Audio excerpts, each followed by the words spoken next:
Boker Tov Umvorach. Lorsqu'on est invité pendant Hanouka, par exemple, des gens qui vont passer Shabbat chez les parents ou chez les beaux-parents, où est-ce qu'ils vont allumer?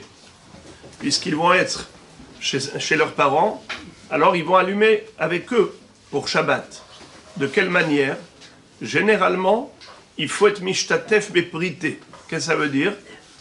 Les shtatef beprité, c'est une expression de la Gemara qui veut dire qu'il faut donner au Baal Habayit une pièce de monnaie, une prouta, pour acheter une partie de l'huile afin de participer à la mitzvah. Afin que l'allumage soit considéré pas uniquement pour la famille chez qui on est hébergé, mais également considéré comme étant l'allumage de l'invité qui est associé. Mais la question se pose, qu'en est-il lorsque Motsai Shabbat, on s'apprête à quitter la maison? Alors ok, lorsqu'on est venu pour Shabbat, on va dormir ici, c'est considéré comme si on habite là. Mais Motsai Shabbat, on n'a pas l'intention de passer la nuit ici. On va prendre sa voiture Motsai Shabbat, on va rentrer à la maison. Alors où est-ce qu'il faut allumer? Il faut allumer chez soi à la maison, en arrivant à la maison, ou bien est-ce qu'il faut s'associer avec le Baal Habayit chez qui on a passé Shabbat? À la maison. Chez soi. Avec l'invité. On va passer Shabbat. Moi, je juge où on a passé Shabbat. Vous vous dites là où on a passé Shabbat. Et vous vous dites à la maison. Eh bien, bravo. Votre mahloket est une mahloket entre le Rav Ovadia Yosef Zatzal et le Rav Yaakov Kamenitz, qui est le Rav Shlomo Zaman Auerbach Zatzal, qui eux étaient des rabbanim ashkenazim. Rav Yaakov Kamenitz, qui a écrit un livre qui s'appelle Emet le Yaakov, il habitait aux États-Unis. Il a dit que, étant donné que la personne se trouve jusqu'à Motsai Shabbat hébergée, elle est considérée comme quelqu'un qui habite là jusqu'au moment où elle va quitter. Pour l'instant, elle est là, donc elle est considérée comme faisant partie intégrante de cette famille. Et le lieu de l'allumage, c'est là avant de partir. Puisque à l'heure de l'allumage, où est-ce qu'elle était cette personne? Elle était encore hébergée. Exact. Tandis que le Rav Ovadia Yosef Zatzal dit que non.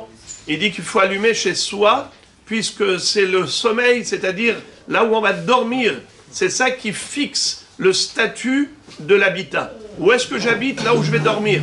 Étant donné que Motsai et Shabbat, ils n'ont pas l'intention de dormir comme vendredi soir. Vendredi soir, ils ont dormi ici. Alors c'était là le lieu d'habitat, c'était là le lieu d'allumage. Mais Motsai et Shabbat, comme ils vont dormir chez eux, il faut qu'ils allument chez eux selon le Rav Ovadia Yosef Zatzal. Juste une dernière parenthèse, le Rav Ovadia Yosef a été mehadesh que quand est-ce qu'on dit qu'il faut payer de l'argent pour s'associer à l'allumage, pour acheter une partie de l'huile, même carrément éventuellement faire l'action de prendre le godet, de prendre l'huile dans sa main pour l'acquérir, pour avoir une part dedans, c'est seulement si on paye pour les autres services. Par exemple, quelqu'un qui est locataire, il habite chez nous, mais il paye pour tout. Alors on le fait payer aussi pour l'huile. Mais un fils ou un invité qu'on accueille gracieusement, et on lui donne à manger, à boire, on lui donne tous les services gratuitement parce que c'est quelqu'un de proche. Dans ce cas-là, il n'a même pas besoin de payer pour acheter une partie de l'huile, car il est considéré comme de facto comme propriétaire d'une partie de l'huile, puisque ça fait partie des services qu'on veut lui rendre.